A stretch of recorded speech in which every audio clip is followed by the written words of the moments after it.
هلو، ازيكم عاملين ايه؟ فيديو النهارده مختلف تماما عن الكوميديا والضحك والهزار اللي احنا بنعمله.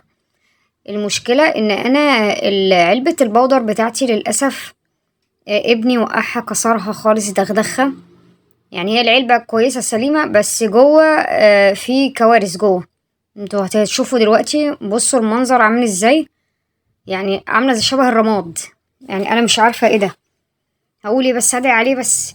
فانا دلوقتي قررت ان انا اعمل الفيديو دون عشان نظبط البودر دي مع بعض، هو هايلايتر. فانا جبت فرشه صغيره كده، اللي هي بتاعت الاي شادو والحاجات دي. وايه، وحطيت كيس تحتها عشان طبعا لو اي حاجه زياده ولا حاجه هو برضك نستغلها، يعني خساره. بس فانا هبتدي دلوقتي انا انفض البودر اللي هي متناثره في كل حته دي. تمام زي ما انتوا شايفين كده. بصوا انضف الحواف. بس بيفضل، انا بحب افضل يعني ان انا استخدم فرشه رفيعه. اصلا في الاستخدام الحاجات دي، ما انا بحسها ان هي ما بتاخدش كميات كبيره. ما بيطلعش فيها يعني كتير وكده، فالفرشه الرفيعه دي بتظبط وبتنضف، وبرضك انت بتستغل الكميه البودر اللي عندك، عشان خساره طبعا لان هو نوعه حلو وطبعا غالي وانا اصلا يعني معتزه العلبه دي كانت عندي وبحبها بصراحه، وبحب المنتج ده جدا بصراحه يعني. بصوا بنضفه كده من على الطروف. بس هلمه كده، بس لجوه الم كل اللي حواليه المه لجوه. بتبقى مشكلة لما الواحد بيكون عنده حاجة حلوة ونوعها حلو كده وتبوظ وتخرب وكده بسبب طبعا الأطفال ولعب الأطفال وكده.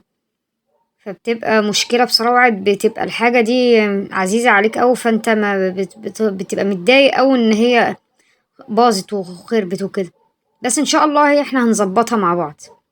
انا جبت معلقه بلاستيك.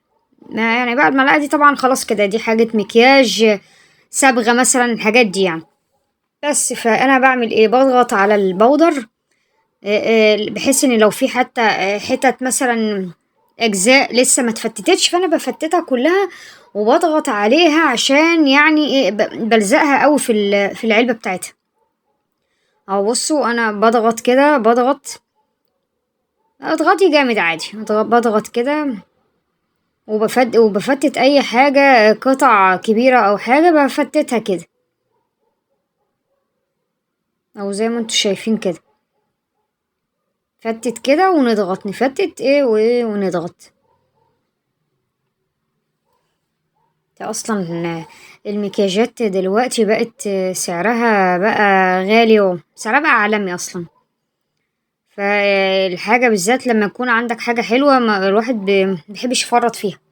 انا يعني اصلا مش بحب احط مكياج كتير، بس برضو انا بحب يعني اما بلاقي قدامي حاجات حلوة وفرص وكده وحاجات حلوة فبشتريها على طول. حتى لو مش هتستخدميها دلوقتي، بيحصل اي حاجة مناسبة زي الفرح اللي فات كده فبتستخدميها على طول. اهو لمناها كلها بالمعلقة وضغط ضغط ضغط. ان المعلقة كمان اصلا مش مساعداني قوي. يعني لو حاجة بقى ناشفة كده مثلا، ممكن مش معلقة، ممكن ازازة اللي هو الروج السايل. ممكن بالجزء اللي تحت نضغط قوي، دي نقدر نتحكم فيها برضه. بس انا قلت خلاص مش مشكلة، هي معلقة كده وايه، وتبقى مخصصة للحاجات دي وخلاص. بس الم بقى كل حاجة تحت جوه كده، نحطها على الطروف على كله. بس ندخل كل دون. بس الهايلايتر اصلا في حتة تانية، انا بحبه جدا، احب احطه قوي. تحسي الوش بيلمع كده. بس ودلوقتي اللي وقع اللي وقع انا حاطه الكيس دون عشان لو حاجه وقعت برضك ايه نستغلها ونقوم ايه يعني نقوم مرجعينها تاني، حطينها تاني في العلبه. خساره. وبعدين اصلا لو محطوطه على قماش هتلاقي القماشه بقعت وبقت كلها بودره وشغلانه يعني. او كده بالظبط كده، زي ما انتوا شايفين. اضغط اضغط اضغط. ولسه دلوقتي هنعمل حاجه تانية، هي دي اللي هتثبت الدنيا اكتر وهتظبط معانا قوي.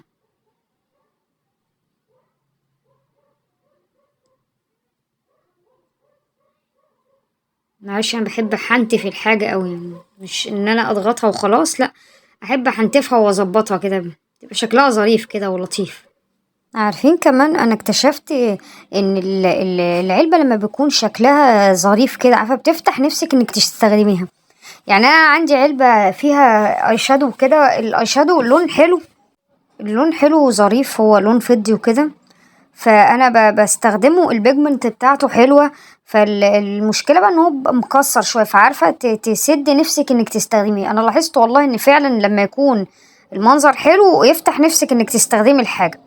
لان كمان برضك ابني برضك لما وقع علبة بودر برضو كسرها برضو وفتتها، بس بقى كانت اتكسرت قطع يعني، فهنبقى نعملها في فيديو تاني يعني ان شاء الله. بس هو حتى لو ما عملناهاش يعني، هو بتتعمل بنفس الطريقة دي. اي بودرة عندك، اي شادو، اي حاجة عزيزة عليكي عايزة تظبطيها اتكسرت، في مشكلة فيها، حتى لو جايباها توالف، حتى اصلا في ساعات بتبقى التوالف بتبقى بتتباع بالشكل ده برضو، فانت تقدري تعمليها بمنتهى السهولة. لان التوالف دي ساعات بتبقى يعني سعرها بيبقى ارخص من المنتج الاساسي، يعني المنتج السليم. انا بنفض كده من بره عشان برضك ايه يبقى العلبة شكلها حلو، وضغطت كده بصوابعي كده برضك عشان ايه لو في حاجة مش مظبوطة ولا حاجة المعلقة ما ظبطتهاش، فانا بظبطها بصوابعي. وانتي تقدري اصلا تجيبي قطنة مبلولة وتمسحي حواليها لو عايزة بقى شكلها تمام تمام كأنك لسه جايباها. ده كحول 70%. الكحول ده اللي بنعقم بيه الايد، بنجيبه من الصيدلية. وممكن لو مش عندك كحول، ممكن مية بمية ورد، بس انا بفضل الكحول يعني. ابصي كام رشة كده عليه، جميل بصراحة، بيثبت المكياج، هيثبته. وكمان لو في اي حاجة بيعقمها، لو في اي مشكلة حاجة كده بيعقمها. بس تقدري بقى زي ما بقولك كده بمنديل مبلول ولا حاجة معصور، تمسحي بقى حواليها كده بحيث ان العلبة ترجع كما ولدتها امها، يعني كأننا لسه جايبينها فعلا من المحل دلوقتي. بس بظبط كده وبنضفها عشان ايه المنظر العام برضو. بس انا كسلت بقى اجيب قطنة واظبطها. انتي لو عايزة تعملي كده في البيت تقدري تعملي كده عادي، لو بيفرق معاكي الشكل قوي قوي. كده تمام، اتضغطت وبقت رجعت زي الاول بالظبط، بقت عظمة يعني. لو عجبك بقى الفيديو بتاعي ما تنسينيش باللايك والشير والسبسكرايب عشان يوصلك كل جديد. باي باي.